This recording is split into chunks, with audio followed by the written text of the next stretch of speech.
Speaking of those wide receivers, let's start waiver wired, and of course the notable wide receivers and tight ends on a bye week for Week 11. This is a tough one, guys. Malik Neighbors, Mike Evans trying to get healthy. He'll have a bye week to do exactly that. Marvin Harrison Jr. coming off a good week against the Jets. He's now on a bye. Wan'Dale Robinson, a bit of a PPR agent. He's on the bye as well. Xavier Legette. Trey McBride, who's been phenomenal as of recent, as well as Cade Otton. So two huge tight end names there, Matthew, on a bye this week. It's going to have people scrambling. Theo Johnson. And Jatavian Sanders, who's had a couple of moments. My guy Jalen Coker. Yeah. I'm in a league where I need Jalen Coker. Us cokeheads got to stick together. Anyway, so that's what they often say. If you need some wide receiver help or pass catcher help, we are here. And where else would you go but Cleveland? Right. Start with the Browns because we got two names from the Browns here. This is where we're Jerry at. Jeudy's the main one. He's 55% available against the Saints, but also Elijah Moore is 92% available. While the production wasn't there the last time they played, the targets have been coming to Elijah Moore as well. So with Jameis, this offense is going to throw. They certainly are, especially when you think about this week's game on the road at New Orleans, the Saints defense that just hasn't been there all season long and no longer has Marshawn Lattimore. In the two games that Jerry Jeudy has played with Jameis Winston, he's got a 22% target share. He's averaged over 13 fantasy points per game. You see it there on your screen, 13.6. Jameis is going to throw at least 8 targets and 70 receiving yards in both games, including 40% of the Browns' end zone targets. Jerry Jeudy never been a big touchdown scorer throughout his career, but under Jameis, they've actually been looking for him in close. I mentioned the Saints defense. They're top 10 in terms of most fantasy points allowed to opposing wide receivers. So I think Jerry Jeudy is a viable streamer this week, Connor. And also, if you're hurting a little bit, you certainly feel better about this passing offense under Jameis Winston. Yeah, you absolutely do. All right, the Chargers wide receiver Quentin Johnston, 59% available. Much better sophomore season for QJ here, Jay. He's got the Bengals on Sunday Night Football, and I know he didn't throw as much last week, but before that, Justin Herbert was really getting the pass game going here. He was, and I think that in a game that's more likely to be a shootout against the Titans, it was very clear that they were going to win that game. They got up early. They didn't have to throw in the second half as much. But now you get a Bengals defense that has been flammable, and Quentin Johnston, every week there is a solid chance that he's going to be Justin Herbert's number one option. Now, the good thing is he keeps scoring touchdowns. The bad thing is that he only had 2 targets last week. So it's kind of weird, but I know he's a wide receiver. I'd kind of think of him as almost a touchdown-dependent tight end type of player in Quentin Johnston. Yeah. But again, with Herbert playing better, I think that he's worth a flyer in deeper leagues. Yeah, they just didn't need to throw that much, against the Titans last week. But, they play Cincinnati this week, then they're playing Baltimore, then they're at Atlanta, then they're at Kansas City. Those are 4 games in which I don't think they're going to be able to grind out wins, especially this week against the Bengals, who allow the 7th most fantasy points to opposing wide receivers. Quentin Johnston has an 18.7% target share. So in his 6 healthy games so far this season, and you mentioned the touchdowns he's scored in 4 of the last 5 games, it does seem like Herbert is throwing a little bit more. This offense looks a little more functional. Quentin Johnston, who does seem to be, for whatever reason, coverage breakdowns always seem to happen around him. Yeah. It's unbelievable. He's just standing out there waiting for the ball. He's not a small guy. I don't know why they're ignoring him, but whatever. It seems to be working. And again, it's not an explosive offense, but Herbert is a very good quarterback. And they're going to throw some, and because the effectiveness of the run game is so good, that's been opening up stuff, and you see some guys getting single coverage, and so it's really just QJ and Ladd McConkey in that offense. Yep. I know you're getting a little bit of Josh Palmer, but it really feels like these are the 2 guys that are the main targets for Herbert. Do you think he's made material improvements, Quentin Johnston, this season, or is he just getting used a little bit more? No, I think his confidence has changed around Harbaugh. I really think there's a lot of players there that have struggled as young players that have turned things around, but I do agree that he's not featured in the offense, which is hard to buy into the sustainability. He needs to catch that touchdown, like you said. While you watch McConkey, it's 8 targets of different routes in the short intermediate area. McConkey only caught 2 passes that game either. They didn't throw that game at all.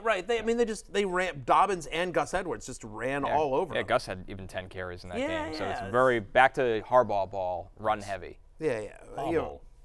Hardball. Yes. But not to be confused again with the excellent 2001 Keanu Reeves film Hardball that I keep bringing up. Yes, definitely not to be confused. Not to be confused with that. The other thing is, look. Jim Harbaugh is probably crazy, definitely crazy, but the man can coach. Like, give the man his. All he does is win. That's 1,000%. Like, he coaches his players up. So, I'm not surprised that Quentin and a lot of his teammates, obviously, have been coached up and have more confidence under Harbaugh. Yep. All right, Christian Watson, next up on the list here, guys, 58% available. Packers-Bears week here. Things have not been pretty for Chicago, as much as they've been good against the pass. I'll give them that. But the reality is here, Matthew, Watson is such a boom or bust player in this Packers offense. But at this point, people might be desperate for a boom week. Yeah, and hopefully Watson's a little bit healthier out of the bye. Hopefully Jordan Love is a little bit healthier out of the bye. In his last 2 games, he's gotten 13 targets, 20% target share. And that compares with the 10% target share he was getting in the first 5 games of the season. So he's becoming more a part of this offense, more of the Christian Watson that we saw last year, that we sort of expected as well. It is worth noting that the Bears, for as good as their defense is, they do allow the 5th most receptions per game on deep passes, which is obviously a big part of Christian Watson's game. So, again, you don't love the matchup. It's on the road at Chicago, but Packers have had 2 weeks to prepare for this matchup with Chicago. So Christian Watson comes in at number 3 on our list. It's a little bit of a weak list this week. Yeah, it is. Ricky Pearsall, 63% available. Jay caught the big touchdown, his first touchdown of his career.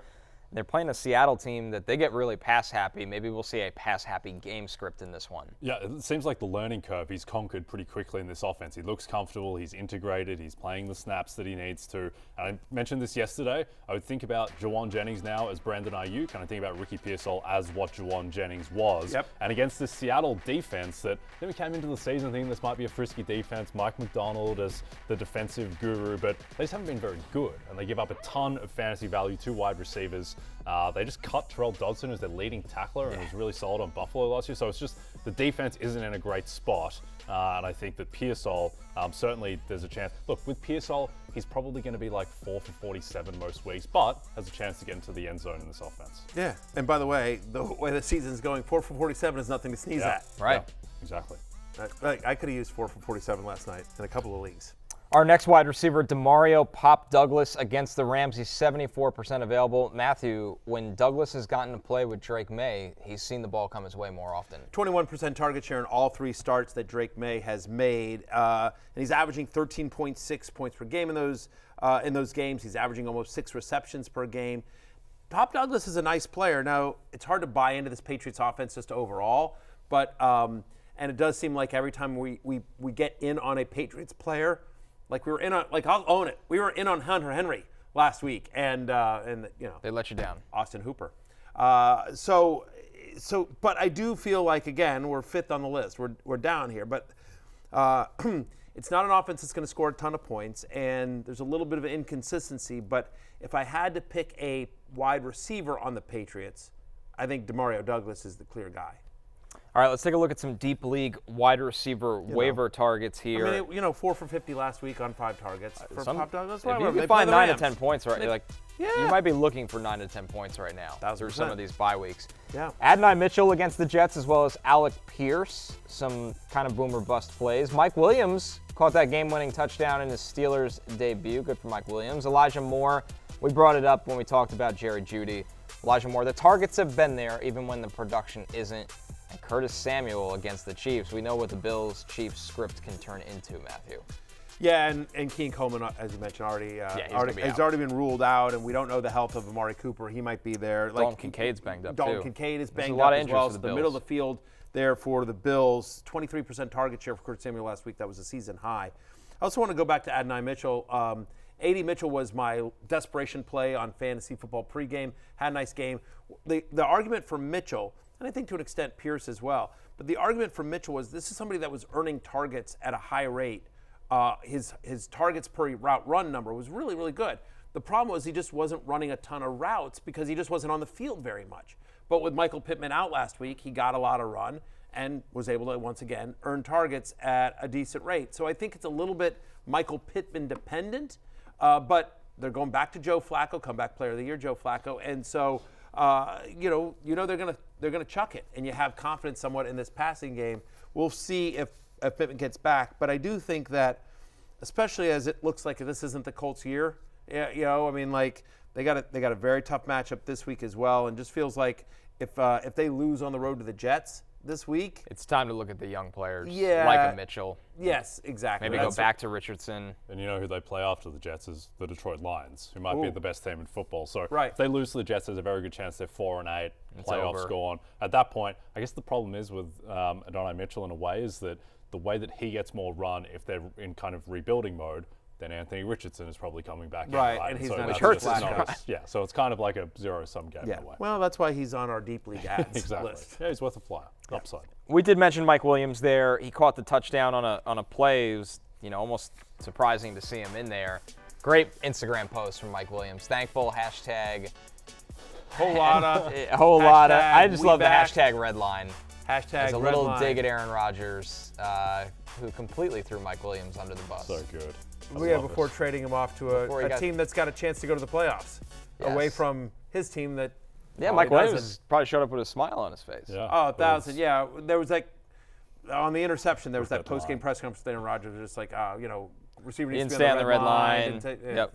A lot of references to the red line. I don't know. Well, the but- Jets are 3-7, and the Steelers are 7-2. To be fair, Mike Williams didn't help along the Sure, way. that's fair. He was really bad with the Jets, that's but I'm happy that he had his moment with the Steelers. So. It was a great throw, great catch. Yep. Really good Cost throw my by Commanders Russ. the game. Hey, it's Matthew Berry from NBCSports.com and RotoWorld.com, and I want to thank you so much for watching whatever it is you just watched, or if nothing else, being too lazy to click out of the autoplay after this video started, after whatever it is you actually wanted to watch finished. But now that you're here, I'd like to take a moment here to ask you respectfully now, okay? I'm asking you respectfully to subscribe to the NFL on NBC YouTube channel. You'll get the latest RotoWorld fantasy news headlines, all sorts of great shows, including my own Fantasy Football Happy Hour. So go subscribe now. Again, I'm asking respectfully.